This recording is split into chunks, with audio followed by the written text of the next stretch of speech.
Bismillah ar-Rahman ar-Rahim. Alhamdulillahi Rabbil Alameen. Wa salatu wa salam ala Rasulillah wa ala ashabihi wa alihi ajma'in. Good evening to everyone. Mera naam Junaid hai. And my urdu doesn't go much further than that. I was asked by Imam Sab Asad, who has been graciously hosting myself and my friend Sheikh Muzammil at his home and showing us the akhlaq of the Muslimin of Rochdale to an excellent degree. I was asked by him to speak about some of my experiences and how I came to Islam, as well as a little bit on some other subjects. I talk about this to many Muslims, but inshallah I hope that I can benefit yourselves and some of my friends as well.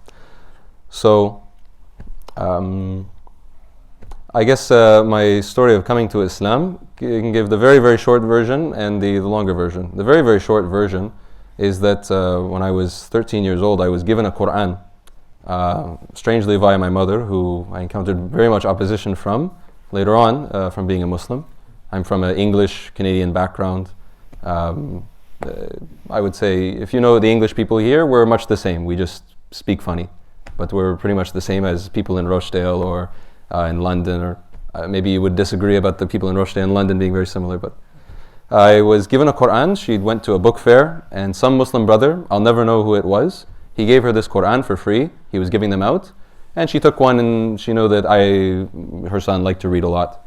So inshallah, that brother, whoever he is, he'll benefit. He'll get some ajr, inshallah. And I read this Quran when I was about 13, in English translation. I read about half of it, maybe a little more. And at that time, I was pretty convinced. I recognized that this is the truth, but decided that it was probably not a good decision to make some big decision when you're 13. So any other 13-year-olds here, don't do anything crazy. Wait till you're a little older. Listen to your parents. Stay in school. Don't play too much video games. Come to the masjid and come to the Shama'il program. But anyways, I didn't convert to Islam then, and it was only years later that I had a little more serious concerns that led me to Islam. I think Sheikh Muzammil's talk fits reasonably well with my own story and some of the concerns that led me to Islam, and I think inshallah would lead other English or any young men to become Muslim. Sheikh Muzammil, if you remember, was talking about Christmas and how Christmas has lost some of its spirit, lost some of its religion. And Christmas is just a very visible example of something that happens all 365 days of the year among people in England, among people in Canada, United States, all over the place, but especially dealing with these Christian countries. I grew up in going to a Protestant church, very similar to, I'm sure, many of the churches in England. It's probably closest to Church of England here, was the church I grew up going to. And this is just a very visible aspect of this loss of religion and traditional moral values in our society. And as a young man, I was disturbed by this. I wasn't especially religious. We grew up going to church pretty often, more than most people, but I wouldn't say we were a really religious family. But for reasons I couldn't fully articulate, it bothered me that we saw this decline in traditional religion and in traditions generally in my own society, in my own family. And it causes a lot of problems for people. People feel unrooted. They don't understand what the purpose of our society is. What are we driving towards? What are we trying to leave for the future? And there's the eternal religious questions that every human being comes to at some point in their life. Not just people who convert to change their religions, but at any time in your life, as Sheikh Muzammil mentioned, you're going to be tested. Even people who are born in Muslim backgrounds will come to a point in their life where they have to personally consider whether they believe in the religion that they've been brought up in, whether they believe in this part or that part. You're going to have a time in your life, and I was no different. And so, confronted by these problems in my society, I was looking for some kind of solution. What can we do to fix this? Why do we see this immorality so widespread? Why do we see people not living lives like human beings have lived for the vast majority of human history and in all different places? You find people living in family lifestyle cycles. You find people having some connection to their heritage, to their past. I became very interested in this. I became very interested in the heritage of Western civilization. I became very interested in Christianity, and I really wanted to follow Christianity. I remember during these years, I tried to read the Bible very much. I even asked different friends if I could go to their churches with them and their families to see maybe it's a bit different here. And through all this, I also became very interested in the English heritage, Western heritage. I'm of English background, and the English, God has given them in history extreme power over the world. Maybe, relative to their size, when you consider how small England is, the fact that England, this little country, took over, it created the largest empire of all time, it's very impressive. They didn't do it in the name of Islam, but at least in a dunyawi sense, it's very impressive, and there's a lot to see there. But I found that the custodians of this heritage, the churches of the English people, or of Western people generally, what do we find in these churches? It's as Sheikh Junaid mentioned. These churches are not actually standing up for the traditional identity of these Western peoples, of the English people, and so on. In fact, they're partaking in some of the worst crimes against public morality. You find, for instance, the Church of England promoting this kind of morally unsavory behavior. You don't find the churches standing up against these changes in society. They go right along with them. They are even driving them. And so what is one to do when you find what are supposed to be the custodians of your cultural heritage not only not stopping these things from going on, but partaking in them? You have to ask questions and wonder, can this religion really be true when it's not having any appreciable effect on people's lives and on the societies that it's meant to be guiding? And at the end of the day, as I read more and more into Christianity, I found that even for reasons not specific to this time, it's difficult to believe in. The theology does not make sense. The historical record for the continuity of the Bible also is clearly lacking, and even biblical scholars, historians, Christians acknowledge that the Bible has been changed over history. But I won't make this too much of a rad ala al-Masihiyin. And that's not a reason to become a Muslim. It's simply that Christianity is problematic. That's not a reason to be a Muslim. And I looked at everything other than Islam. As I said, I was very interested in English Western heritage, and that led me to actually have a very negative view of Islam, which is shared by many people in England, as I'm sure all of you are well familiar with, and across the whole Western world. I would have been very sympathetic at the time to people like this EDL in England, right? English Defence League, English nationalists, these sorts of people. I was very much in agreement that immigration of Muslims and other foreign peoples to Western countries is a bad thing. So I was not going to look at Islam. I looked at all sorts of other different religions. Found, okay, there's plenty to read. It's very interesting. But is it actually true? Is it actually something that you can believe to be true? And for both theological reasons and in seeing what's actually happening in reality and how these people live their lives, the theological is the base, and also the practical. I also couldn't believe it, and it doesn't seem to either offer an answer for my own questions with regards to salvation, my own soul or anyone's soul, as well as in our lives for actually giving us solutions to real problems. Finally, I ended up looking at Islam because, well, for one, I checked out most of the other stuff, and then I also wanted to actually argue with Muslims, where Muslims come and they present their religion, and you think they say the Quran's never been changed.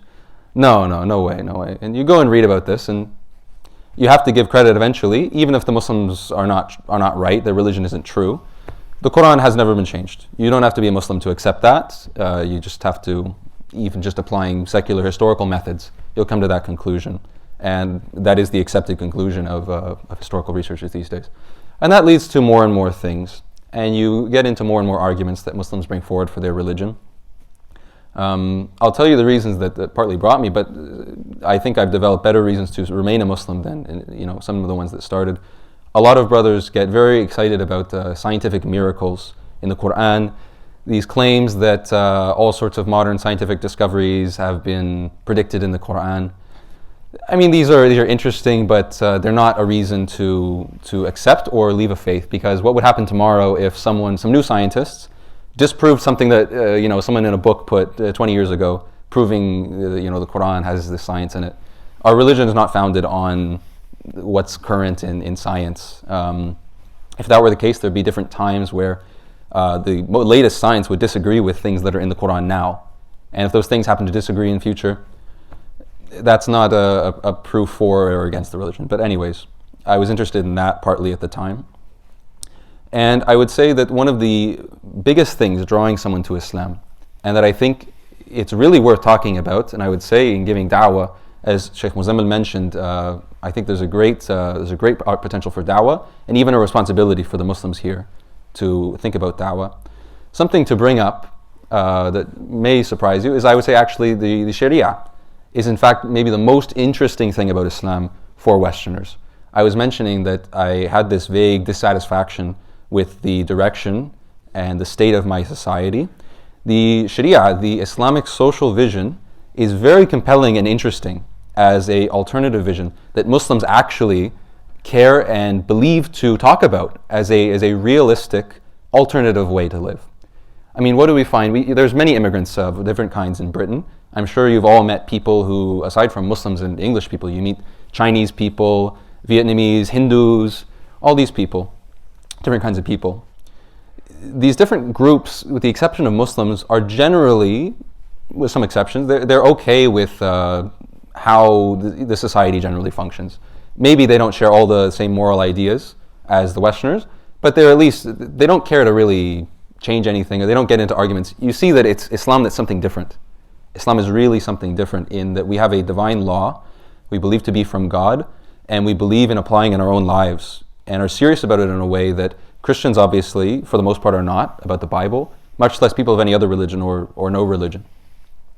And so I would say that the Sharia, belief in certain things like hudud punishments that we would think are uncomfortable topics, things like, if you're interested in politics, things like zakat or the prohibition on riba. These sorts of things are actually very, very interesting, and they get a lot of people interested in Islam. Everyone has their own way, but these things are very, very compelling. And so I started to read about these things. And as you read more and more about Islam, you see how these, almost like parts in a machine, fit together.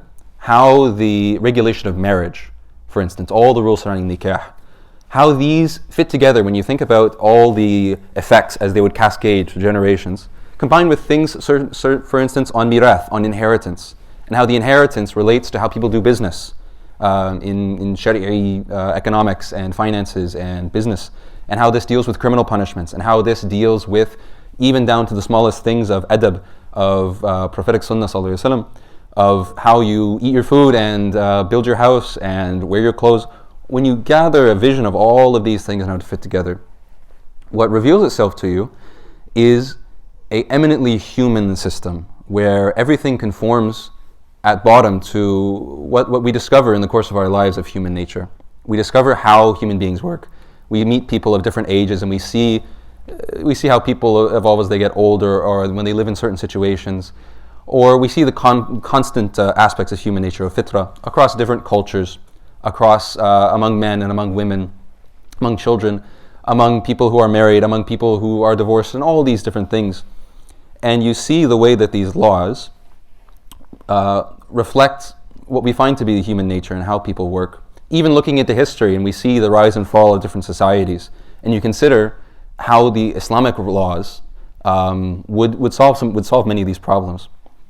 This vision that unfolds is very, very compelling, and that is what compelled me to research Islam as much as I could for a period of time and read about the religion. And I became very, very interested and read as much as I could. And so the ingredients of someone coming to Islam, at least in my case, were the theology. Makes sense. Alhamdulillah. La ilaha illallah is very simple. I think if you talk to most people in England or in anywhere in the world, they'll agree with Tawheed. This is not something that needs to really be argued about in da'wah, except for maybe some very convinced atheists. Tawheed is easy. People don't pick fights on it. It's very self-evident. The social ethic, the social system, the Shariatullah, this also is very compelling. I would say the final thing that brings people to Islam, at least in my case, is learning about the seerah and the Prophet ﷺ, because, as I'm sure some of you know from maybe some unpleasant interactions with non-Muslims, people often have a very negative idea of the Prophet sallallahu alaihi wasallam. They use a lot of insulting terms about him. They've gotten this image, not just from current media. It's not just BBC and The Sun. This has hundreds of years of precedence. Christians have been writing against Islam since the Middle Ages. Especially, this goes through waves. Sometimes they write a lot, sometimes not so much. But all of this has contributed to, there's a very deep-seated fear of Islam and Muslims as a threat to Christianity. This is a threat in a material sense and in a religious sense. At different times in history, Muslims have been a real physical threat to the existence of Christian civilization.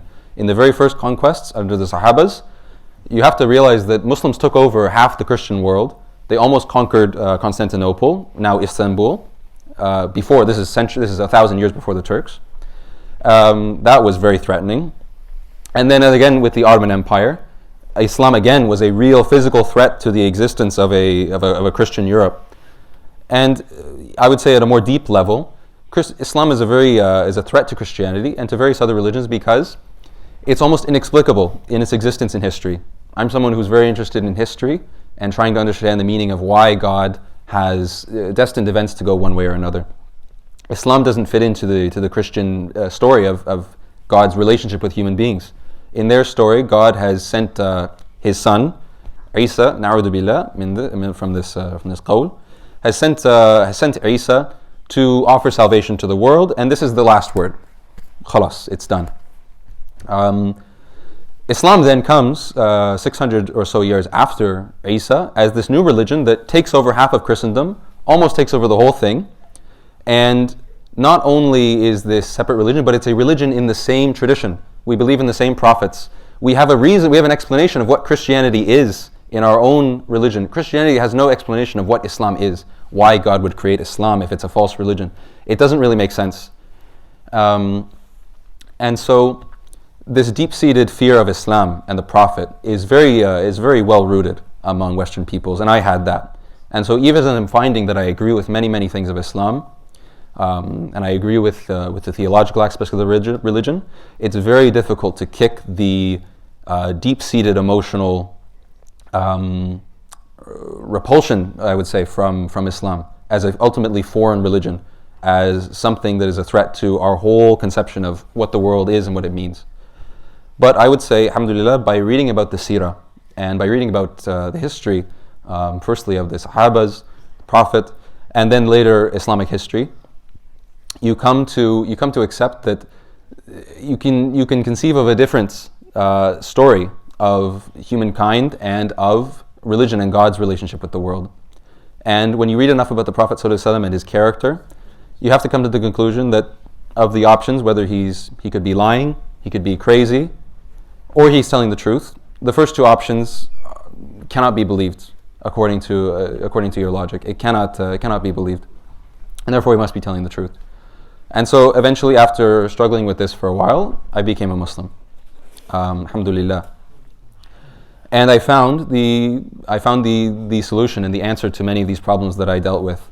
I said earlier that I was very interested and proud, and I would say I still am to an extent where it doesn't conflict with Islam, in being English, in English heritage and what we have here. England is a beautiful country, mashallah. There's a lot of history and culture, and there's a lot of good things here. There's a lot of haram as well, but there's many good things here.